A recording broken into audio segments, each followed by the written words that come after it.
Hey there, Ultizeta here, and welcome back to more Let's Play Pokemon Platinum version. In the last episode, we beat, Volkner.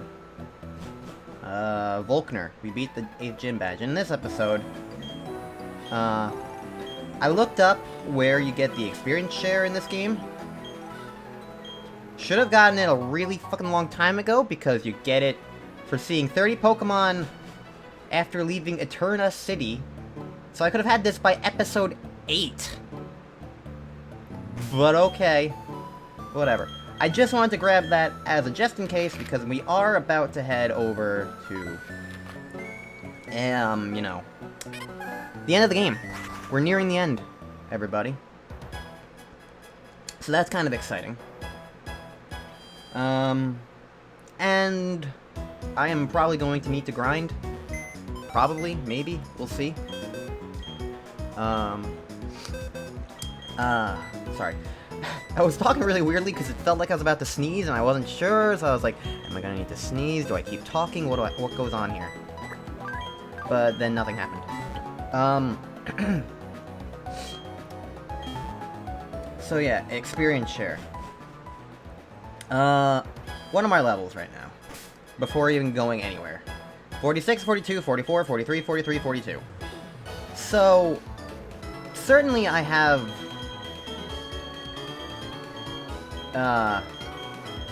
spaces to grow and improve. The big thing is, though, Elite Four seems to be around mid-50s, with the champion being around 60. Which puts me way under-leveled, but I do still have, you know, all of Victory Road to go through. As well as the Elite Four themselves by the time I get to the champion. So, I'm not quite sure what I'm going to really wind up doing. Especially because,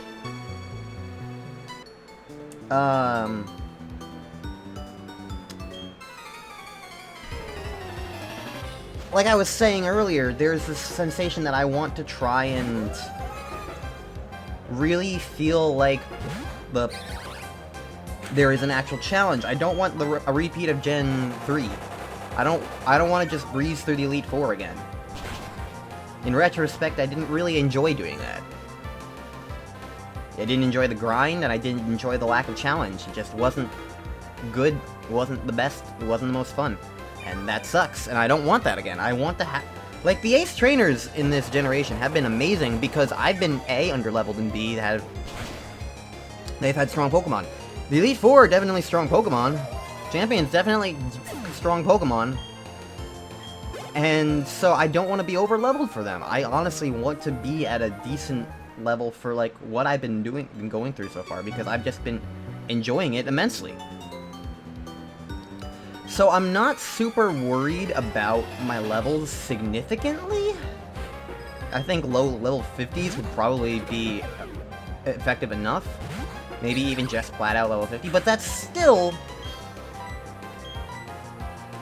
like, at a minimum 8 levels for me to grind. 8. That's a lot. So yeah, I do think I'm going to need to grind, which is why I wanted the experience share. And it does kind of suck, but it's also something I was kind of expecting. This happens in Diamond and Pearl too, or at least Pearl, when I played Pearl back in like 2015, like 16-ish. The thing is, like, I remember having the time of my life when I was playing Pearl back in the day, because I never experienced Platinum, so I didn't know, like, oh, I guess Platinum's faster? I don't really know. I need to play them both back-to-back to really understand why people say Platinum is so freaking amazing compared to Diamond and Pearl. As far as my memory is concerned, this is just Diamond and Pearl, but with the Distortion world. Like, I know one of the gyms has a different order to make there be less backtracking, and so that's nice, but, like, that's something I wouldn't remember coming back to this. I only know that because I got told that. So, yeah. there is that, I suppose.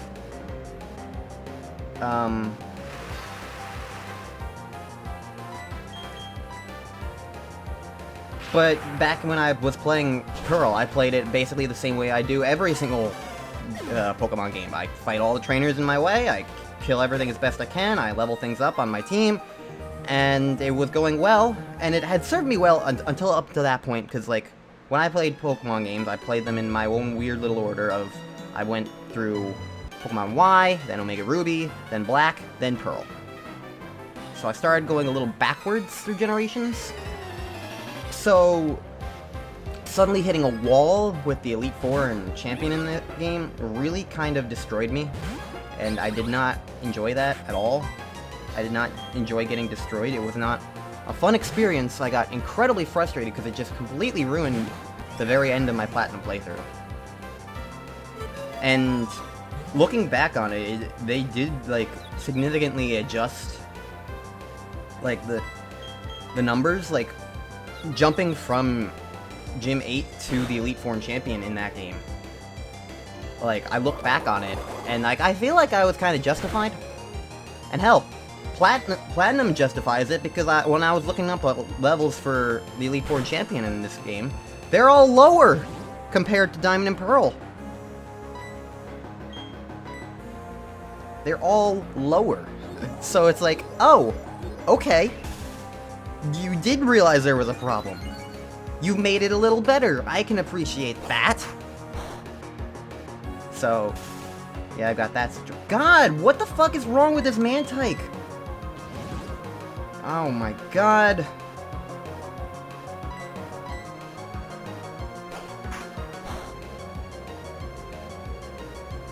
Oh my god.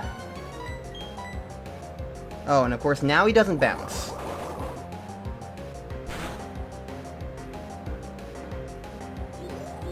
Of course. I try and prepare myself for a bounce. Now he's gonna bounce now that I've charged. See? I know how this fucking game works, and here I'm gonna... Okay, and now next turn, I'm gonna be paralyzed. Oh, okay. Okay. When you expect the worst and you get the best, it's better than the reverse. Yeah. Go away.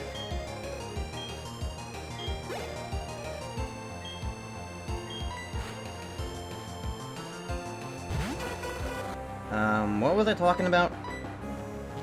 Why do they all have bounce?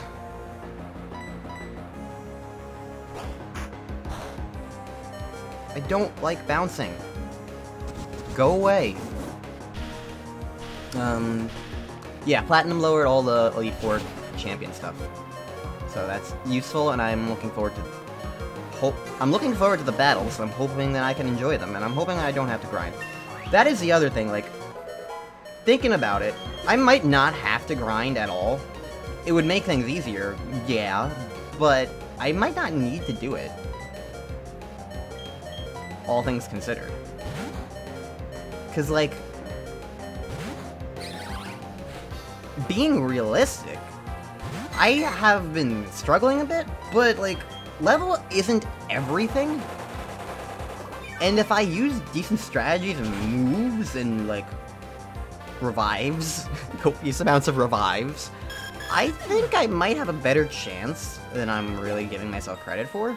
I mean, hell, I was pretty damn underleveled in Gen 1, and I got through that. Granted, Gen 1 AI is not the best, but still.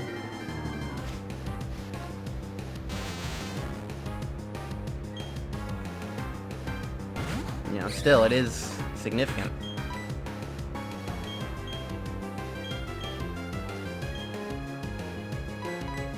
So I am just kind of considering, like, what if I can make it through this? What if that's something I can do? You know? So I haven't quite determined yet if I am actually going to grind or not, if I'm going to try. I think it mostly depends on where I'm standing after the Victory Road. That's the main, like, thing I need to look for. Just where I am after Victory Road.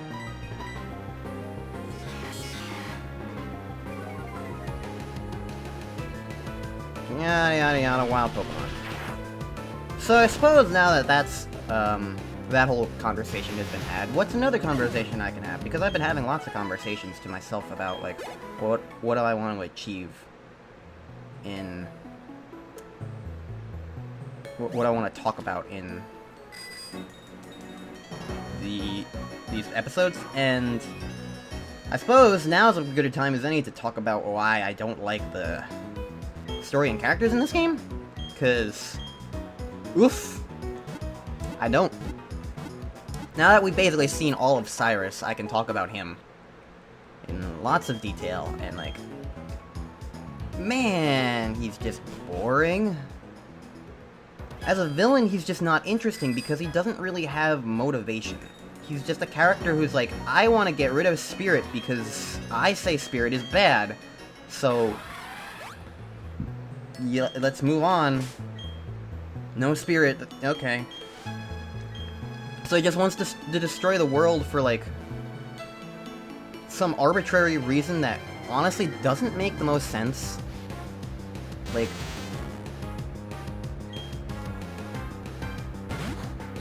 And, like, I feel like the hypocritical nature of him makes him feel less interesting as a result as well. Because, like...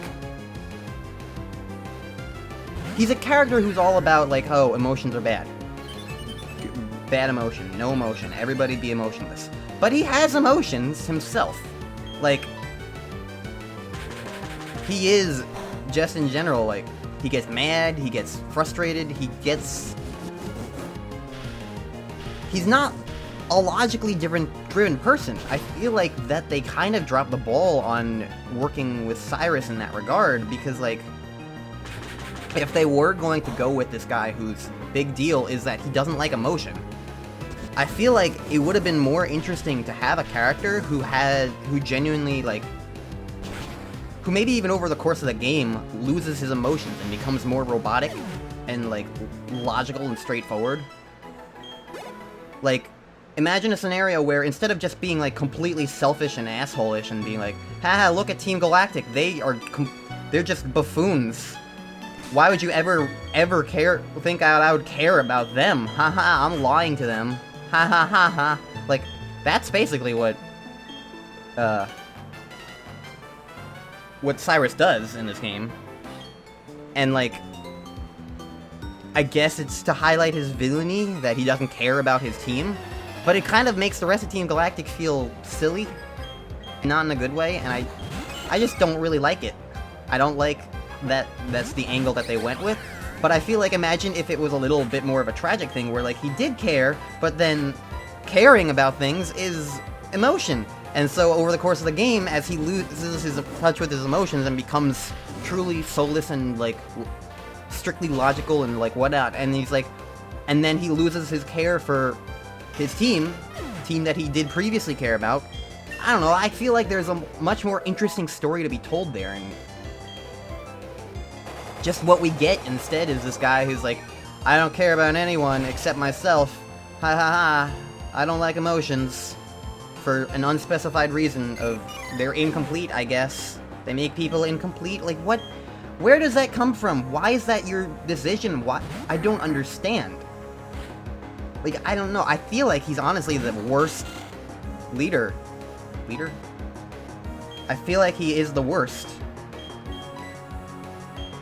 Because, just, damn. He's just so boring and uninteresting. And I just do not care about him at all.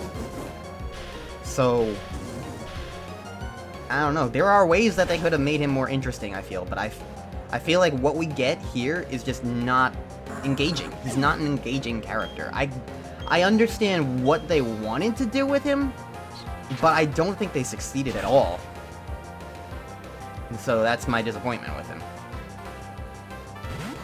Now, relative to that are the other characters in the game. And in retrospect, replaying this game, I'm kind of getting the feeling that nobody's important. I don't really feel like I care about any character in this game at all. Like, there's Will, aka Barry, his actual name, and, like, I feel like if you take him out of the story, you don't lose anything? Like, you lose some battles, yes, and they were fun battles, I'll give him that, but I'm strictly speaking narrative here. I don't feel like anything got lost. I don't feel like anything would get lost from dropping him, because, like, what does he do in this game? Like, there's already Lucas, who has a little bit more relevancy, because he does allow... He's more knowledgeable about Professor Rowan, he actually understands more about the lake stuff. Like, I feel like there is a little bit more of a reason for Lucas to exist. So they could have just made Lucas the rival. And not had to deal with that.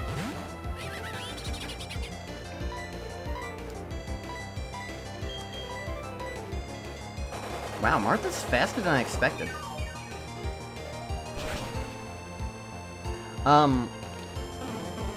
His personality isn't, like, terrible, but I do feel like the friendship thing, like, you were friends already before the game started, I feel like that's not really quite built up in a good way, and I kind of don't agree.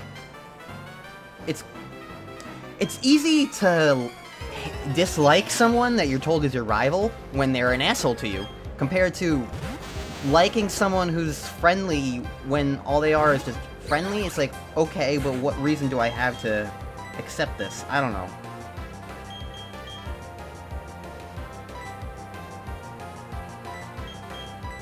It is just kind of this little awkward situation of, like, I don't feel anything towards him.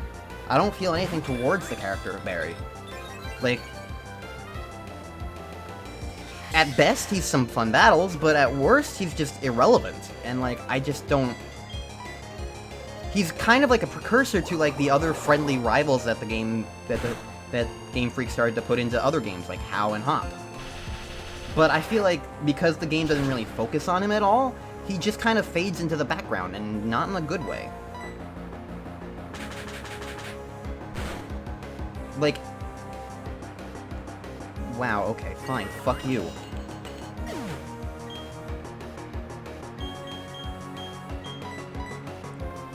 Fucking tentacruels. I fucking hate tentacruels. They're goddamn poison type.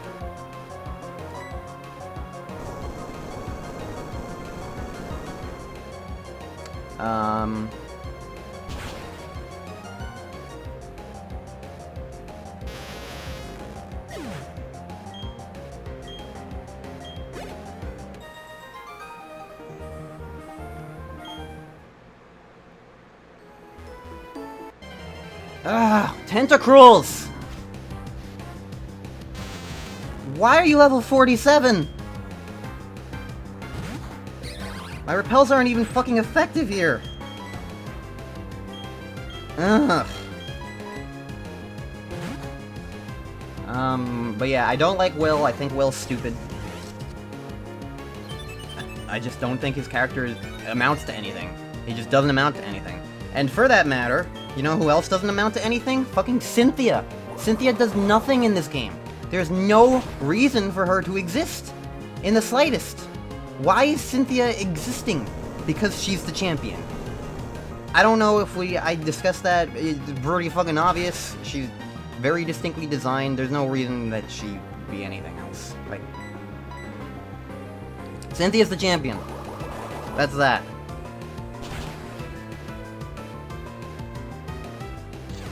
Cool.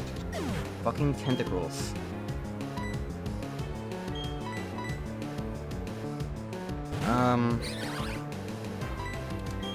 Like, I hate that she just shows up the way she does. She doesn't do anything in this game. She's just there to be, haha, look. Like, you don't ever team up with her, you don't ever get to do anything interesting or exciting with her.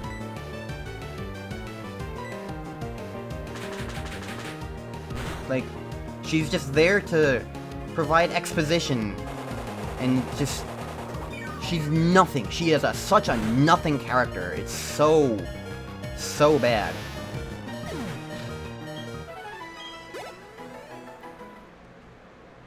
I need to go heal up. Okay, well, let's go see what this item is. Over here, it's a TM Rain Dance. Interesting. I could see that being useful for Thunder, theoretically, if I wanted to use that for Sile.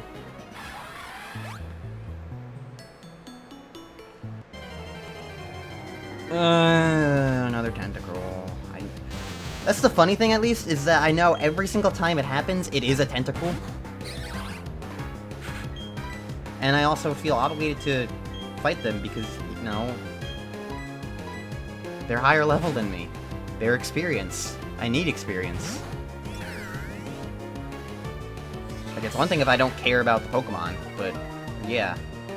Like, when the wild Pokemon are this strong, it's like, it is worth fighting them. And at the very least, using the Repel means that the only encounters I do experience are strong ones. You know, on that perspective, maybe I should just take, how is that not very effective? That did almost half my health! I'm glad that hit. God! Maybe it's just that Sile has a really low, like, special defense or whatever, or... Poison Jab, I think that's physical? I'm not sure. Whichever it is, I guess Sile doesn't have a good reaction to it.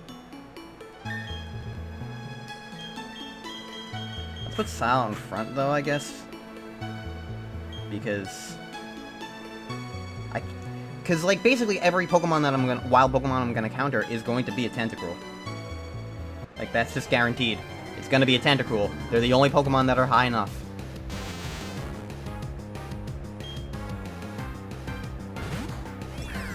So, yeah. But yeah, Cynthia, she's just such a nothing character, and I can't stand why she exists in this. Also, cool, Sile's completely fucked up. I fucking hate Tentacruel!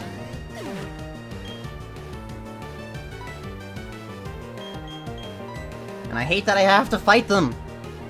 Ugh. I'm just trying to gain experience, and these fuckers are... But that's also the worst part, because they are experience! They're not interrupting experience, they're just... being really annoying! So I can't even get too angry. And the discharge isn't strong enough to take them out in 2 hits. Because of course it isn't. Ugh.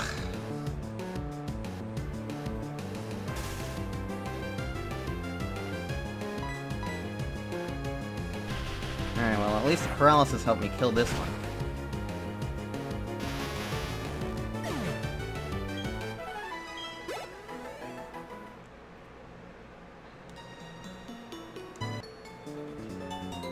But yeah, I guess just as far as, like, everything is concerned with the story of this game, I just don't care about it, is really the sad thing. Like, it's not really, like, as objectively, like, stupid as Gen 3's was, with, like, the characters being, like, quite frankly, really stupidly misguided.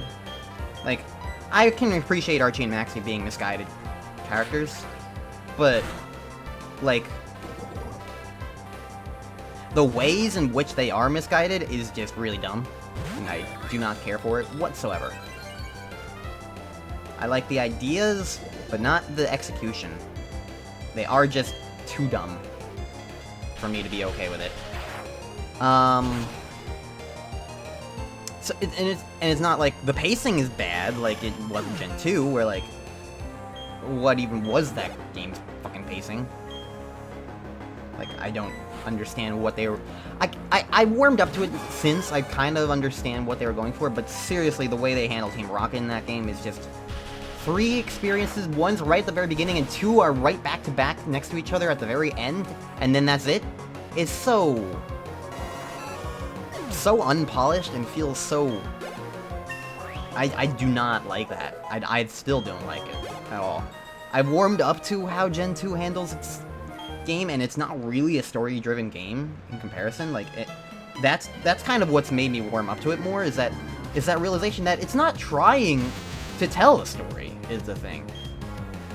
It actively kind of isn't trying to tell a story. It doesn't have a narrative. It just has events. And in its own way, that's kind of neat, honestly. I don't really mind that it kind of tried to do just its own thing. It's more about the lore of the region and the exploring the region than it is trying to tell a story like that. And I can respect that now that I've kind of like come to terms with that idea of what it was going for. Something I didn't give it credit for back when I played Crystal. And especially when I played Soul Silver. I hate Soul Silver. But yeah, I think I've come to terms with Gen 2 and its design a little more now. And so, you can be okay with that if you didn't like how I reacted to it back in my Gen 2 Let's Play.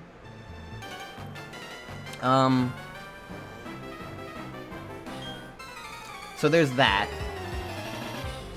Gen 4, though, just kind of feels like it's fairly straightforward and just, yeah, this is what we're doing now. Why are the wild Pokemon on this route higher level than the trainers? That feels silly.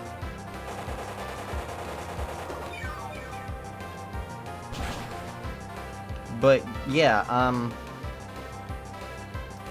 don't know, that's just kind of how I feel. Gen 4 is very basic. This story was very basic and not the most... God fucking damn it. Not the most engaging. I don't know, I just... There is a lot to like here in Gen 4. As of the time of, like, the 4 generations, it definitely is the most polished. But in a way, I feel like the polishing that they did in certain situations kind of just makes it feel like there's not really much specific to it. It's kind of like how I said, like, it was earlier in the Let's Play, how it was kind of like the most polished version of what we had seen to date. It was just, why are you always getting hit with criticals?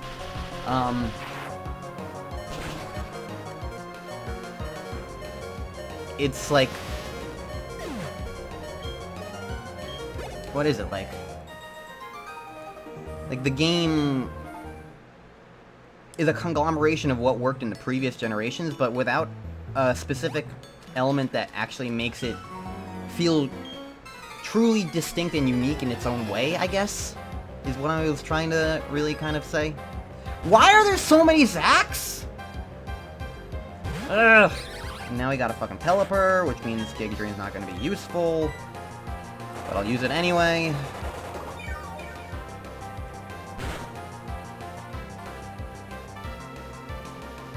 Good enough, I guess.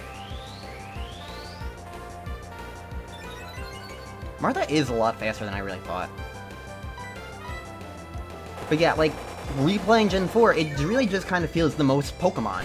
Like, playing this, it's like, yep, this is Pokemon. I don't really have much else to say about it.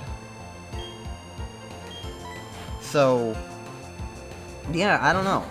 It is kind of just this weird sensation, I guess. I don't dislike it, I don't want to give that impression. But I am a little unimpressed with it, relatively now. I don't know. It just... something about it doesn't really hit anything for me. And other than the nostalgia, honestly, I can't really see what other people might see in it. Which is a shame.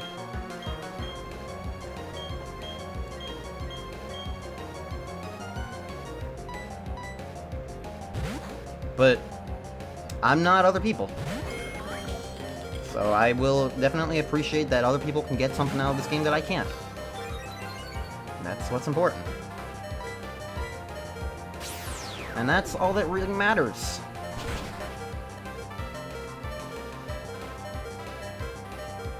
Not every game is built for every person. Alright, I've been kind of just rambling non-stop. I haven't really cut much out, and it's been 30 minutes. I don't know what I'm gonna do about this episode.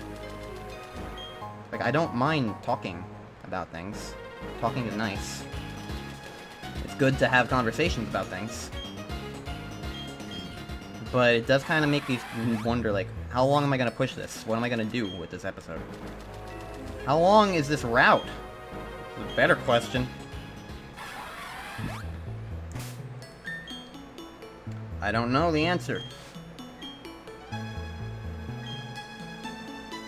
Well, there's at least 2 more trainers. I'm gonna cut these guys out, I guess. Alright, well that's those 2 done. There's a Pokeball here. A Dive Ball. Neat. And another one on the right. Another trainer. A rare candy, yes, useful. Useful, useful, useful. What does the town map say about... How close I am? I'm pretty close. I guess. So I might as well just finish up the route on this episode, even though it'll probably extend things a little bit too long. Whatever. This guy's gonna get cut out. Okay. Fought him. Here we are at the Pokemon League.